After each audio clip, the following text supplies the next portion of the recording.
यार जिस तरह कामयाब होने के लिए मेहनत ज़रूरी है या फ्यूचर को अच्छा करने के लिए जिस तरह मेहनत नसीब का होना ज़रूरी है, तो इसी तरह साथ-साथ एक अच्छे फ़ैसले का होना भी ज़रूरी है। हम लोग फ़ैसला करने में उस तरह की एहतियात नहीं करते जिस तरह की हम लोगों को करनी चाहिए। देखिए, फ़ैसला हमारी ज़िंदगी का कौन करेगा? ज़िंदगी हमारी है ना, तो हम ही ने इसका फ़ैसला करना है, कोई बाहर से आके फ़ैसला नहीं करेगा। कोई चाचा, मामा, ताया, अब्बा फ़ैसला नहीं करेगा ज़िंदगी का। देखिए, एक मिसाल के साथ बात को वाज़ेह करूँगा कि एक देग पकाई जाए, कोई बिरयानी, कोई भी किस्म की कुकिंग की जाए, तो उस पर एक से ज़्यादा शेफ़ छोड़ दिए जाएँ, तो हर एक शख़्स अपने हिसाब के साथ उसके साथ डील करेगा।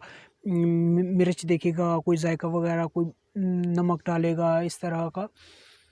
तो वो देग तो पक जाएगी, लेकिन वो देग जब पक कर तैयार होगी, तो वो किसी के खाने के काबिल नहीं होगी। क्यों?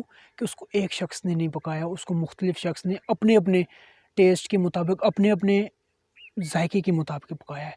तो यही वजह आपके साथ भी होगी एट द एंड कि जब बहुत से लोग आपकी ज़िंदगी का फ़ैसला करेंगे, जब बहुत से लोग आपको कहेंगे, मशवरा देंगे कि आप ये करें, वो करें, इस तरह करें, उस तरह करें, तो एट द एंड आपकी ज़िंदगी भी गली का कुत्ता बन जाएँगे आप, लेकिन आपकी ज़िंदगी किसी काबिल नहीं होगी।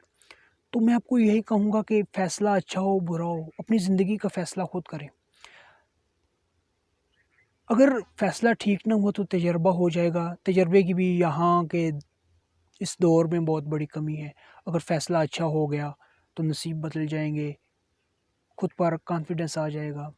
आपकी ज़िंदगी में कोई भी दूसरा शख़्स फ़ैसला ना करे, अच्छा फ़ैसला हो, बुरा हो, आप खुद करें। और एक अच्छा हो या बुरा फ़ैसला किस तरह लिया जा सकता है? जब दिल और दिमाग की बात आए ना, तो हमेशा दिल की सुनें, जो दिल कहता है वो काम कर गुज़रें, बाद में आपको कोई भी परेशानी नहीं होगी इंशाअल्लाह।